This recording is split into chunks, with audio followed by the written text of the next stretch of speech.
জনগণকে একটা মেসেজ দিতে চাই, সেটা হচ্ছে যে আমাদের পরবর্তীতে নতুন যে বাংলাদেশ, এই বাংলাদেশে প্রত্যেকটা যা কিছুই হবে সব ভোটের মাধ্যমে গণতান্ত্রিক প্রক্রিয়াই হবে। এখানে জোর জবরদস্ত করার কোনো সুযোগ থাকবে না।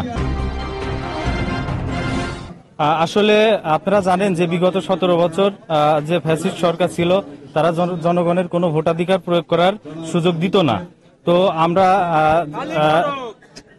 গত 5 তারিখে 5 আগস্ট, গত বছরের 5 আগস্টে ছাত্র জনতা সাধারণ মানুষের অভ্যুত্থানের পরে যে ফ্যাসিস্ট সরকারের পতিত ভারতে পালিয়ে যেতে বাধ্য হয়, তার পরবর্তীতে কিন্তু আমরা দেখছি যে বাংলাদেশে একটা নতুনত্বের শুরু হচ্ছে।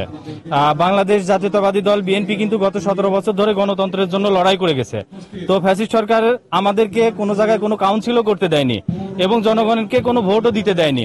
তো এই সরকার পতনের পরে আমরা আমাদের দল সুন্দরভাবে গণতান্ত্রিক প্রক্রিয়ায় ভোটাধিকারের মাধ্যমে নেতা নির্বাচনের একটা পদ্ধতি আমরা দেখতে পাচ্ছি। আমাদের তারেক রহমান সাহেবের নির্দেশে আমাদের কুষ্টিয়াতে শুরু হয়েছে।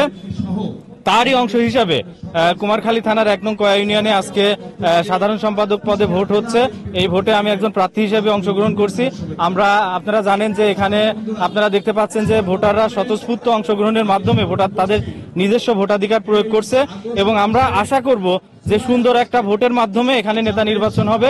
যারাই নেতা নির্বাচিত হবে এবং যারা পরাজিত হবে, আমরা প্রত্যেকেই অত্যন্ত সৌহার্দ্যপূর্ণ ভাবে আমরা পরবর্তীতে আমাদের দলকে পুনর্গঠন করব এবং এই ভোটের মাধ্যমে আমরা জনগণকে একটা মেসেজ দিতে চাই, সেটা হচ্ছে যে আমাদের পরবর্তীতে নতুন যে বাংলাদেশ, এই বাংলাদেশে প্রত্যেকটা যা কিছুই হবে সব ভোটের মাধ্যমে গণতান্ত্রিক প্রক্রিয়াই হবে।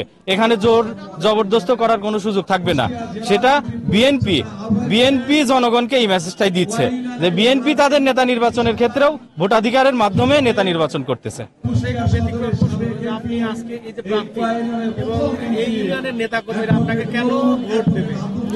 আচ্ছা, আসলে আমাকে কেন ভোট দিবে? ভোট দেওয়ার জন্য আসলে বেশ কয়েকটা ক্রাইটেরিয়া থাকে। দলের জন্য তার ত্যাগ, তার নিজস্ব যোগ্যতা, তার দক্ষতা, এগুলা বিবেচনা করে ভোটাররা কিন্তু ভোট দেয়, একজন প্রার্থীকে ভোট দেয়। আসলে আপনারা খোঁজ নিয়ে দেখবেন যে এখানে আমার যে পরিবার আছে, আমরা দীর্ঘ 17 বছর আমরা ফ্যাসিস্ট সরকার দ্বারা বিভিন্ন নির্যাতনের শিকার হয়েছে। আমি 18 সালে নির্বাচনে গ্রেপ্তার হয়েছি। আমার ভাই বিগত দিনে এই ইউনিয়ন বিএনপির সেক্রেটারি ছিল। সে একাধিকবার প্রায় 5 থেকে 7 বার সে জেল খাটেছে। সে কখনো বাসায় ঘুমাতে পারেনি। তো পরবর্তীতে ভাই গত ডিসেম্বরে মারা যায়। পরবর্তীতে সেই জন্য আমি প্রার্থী হয়েছি। আমি আশা করব জনগণ আমার ভাইয়ের দিকে তাকায় হোক, আমার নিজের যোগ্যতায় হোক, আমাকে এই ভোট দিয়ে নির্বাচিত করবে। আমি 100% জয়ের ব্যাপারে আশাবাদী। সুষ্ঠুভাবে ভোট হচ্ছে এবং আমি আশা করতেছি যে আমি ইনশাল্লাহ জিতবো।